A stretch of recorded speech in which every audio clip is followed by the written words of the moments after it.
त्याला फक्त आमच्या ताब्यात द्या, त्याला फाशी नका. फाशी फक्त एका दिवसामध्ये मंत्री बदलू शकते. तुम्ही या हरामखोराला आमच्याकडे का आणून नाही देते? आम्ही त्याला बरोबर करू आमच्या हिसाबाने. त्या मुलीचं तसं त्यांनी तोंड ठेचलंय, आम्ही पण त्याचं तसंच तोंड ठेचू. आम्ही शाळेमध्ये जातोय, आम्ही खेळायला जातो, कुठे दुकानात जातो, तरी आम्हाला इतका भ्या वाटतो की असं कोणी केव्हा पण कोणी करू शकतंय असा हमला आमच्यावर. आम्हाला इतकी भ्या वाटते. आम्ही खेळायचं नाही का कुठं? फक्त माझा एवढा प्रश्न.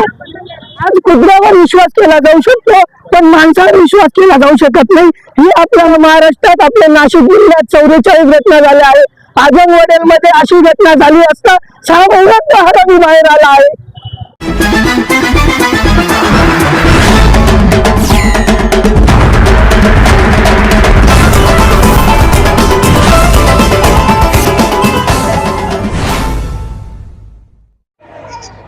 नमस्कार दोस्तों, आप देख रहे हैं कायदा रक्षक न्यूज़। आइए नज़र डालते हैं एक 3 साला मासूम बच्ची के रेप और मर्डर के मामले में किस तरह से जनता रोड पर लाखों की संख्या में उतरी और नारेबाजी की। किस तरह से मासूम बच्चे इस जन आक्रोश मोर्चे में शामिल हुए और एक मासूम बच्ची ने प्रशासन से क्या गुहार लगाई। आइए जानते हैं इस वीडियो में। धन्यवाद। न्यायासाठी इथे उभे आहोत, इथे निवेदन द्यायला आलो आहे का एका रात्रीमध्ये सरकार बदलू शकतं, एका रात्रीमध्ये नोटबंदी होऊ शकत, तर एका रात्रीमध्ये त्या निराधामाला फाशी का नाही होऊ शकत? आज माझा मोठा प्रश्न सरकारला पडलेला आहे. आज असं आठवतंय म्हणजे आज दिघे साहेबांची खूपच गरज आहे. आज आम्ही कोर्टाच्या पायऱ्या खेटतोय, तर तेव्हा दिघे साहेब असते तर कोर्टाच्या पायऱ्या खेटावा लागल्या नसतं आम्हाला. तर आम्हाला एका मिनिटात दिघे साहेबांनी आम्हाला न्याय दिला असता आणि त्या निराधामाला फाशी झालीच असती. फाशी नव्हे तर एन्काउंटर भर चौकात केलं पाहिजे. त्यात जसं त्या दिदीला ठेचलंय तसं त्याला ठेचलं पाहिजे. आणि फक्त जे म्हणजे पुरुषांच्या हातून नाही तर महिलांच्या हातात दिलं पाहिजे.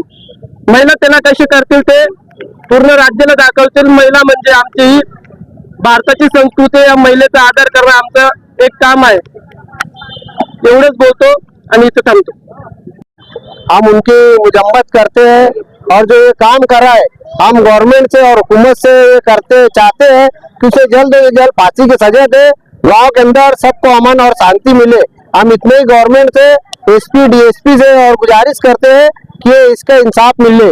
ये कौम की बच्ची है, ये इसका इंसाफ होना चाहिए। नहीं बोल के सलाम अलैकुम। एका दिवसामध्ये मंत्री बदलू शकते.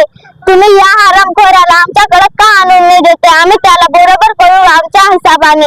त्या मुलीचं तसं त्यांनी तोंड ठेचलंय, आम्ही पण त्याचं तसंच तोंड ठेचू. आम्ही शाळेमध्ये जातोय, आम्ही खेळायला जातो, कुठे दुकानात जातो, तरी आम्हाला इतका भ्या वाटतो की असं कोणी केव्हा पण कोणी करू शकतंय असा हमला आमच्यावर. आम्हाला इतकी भ्या वाटते. आम्ही खेळायचं नाही का कुठं? फक्त माझा एवढा प्रश्न. त्याला फाशी झालीच पाहिजे, त्याला फाशी झालीच पाहिजे आणि त्याला इथं आणायलाच पाहिजे. आरोपीला फाशी झालीच पाहिजे. त्याला फक्त आमच्या ताब्यात द्या, त्याला फाशी नका. फाशी फक्त आमच्याकडे आणून द्या त्याला. आम्ही बरोबर त्याला करून घेऊ. आम्हाला जे करायचं ते आमची न्याय, आमची बहिणीला असं केलं त्याने, आम्ही पण त्याच्यासोबत तसं करू. एवढे बोलते मी बस. का आम्ही छोट्या मुली नाही आहेत का? आम्ही खेळू नाही शकत, कुठे जाऊ नाही शकत, आम्ही शाळेमध्ये जातो. आम्हाला इतका भ्या वाटतो की आम्ही कुठं निघू असं वाटत नाही. एवढं बोलू मी शकतो. यज्ञाला न्याय, हरामखोराला फाशी, यज्ञाला न्याय, हरामखोराला फाशी. आम्हाला आता खूपच भीती वाटायला लागलेली. आम्ही शाळेत जातो, इथे जातो, तिथे जातो, तर मला असं जे आहे ना त्यांना फाशी दिलेलीच पाहिजे. लवकर फाशी दिलेली पाहिजे आणि ना अन्याला न्याय मिळालाच पाहिजे. जो आरोपी आहे त्याने एवढं नीच कृत्य करण्यासाठी पाऊल उचललं आहे. आणि जी आपली महाराष्ट्राची न्याय व्यवस्था आहे, जी आपली मालेगावची न्याय व्यवस्था आहे, तर त्या हरामीला शिक्षा देण्यासाठी, त्याला फाशी देण्यासाठी त्याचा म्हणजे त्यांचा एक पेन देखील उचलू शकत नाही आणि त्याला शिक्षा देखील देऊ शकत नाही. तर ही व्यथा आम्ही कुठे मांडावी आणि आम्ही कुठे जावं न्याय द्यायला?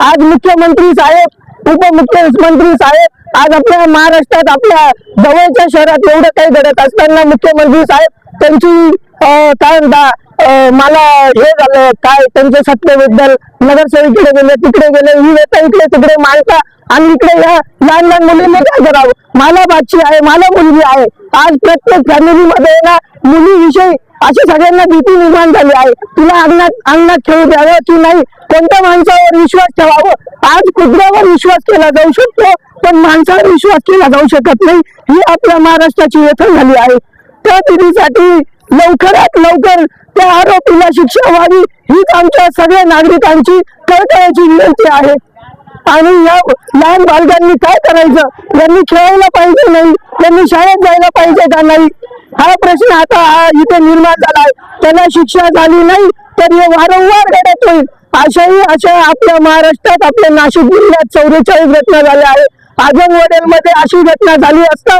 6 महिन्यात हरामी बाहेर आला आहे एवढेच बोलतो त्या यज्ञातिला चिमुडीला न्याय मिळावा हीच माझी कळकळीची विनंती आहे. ओके.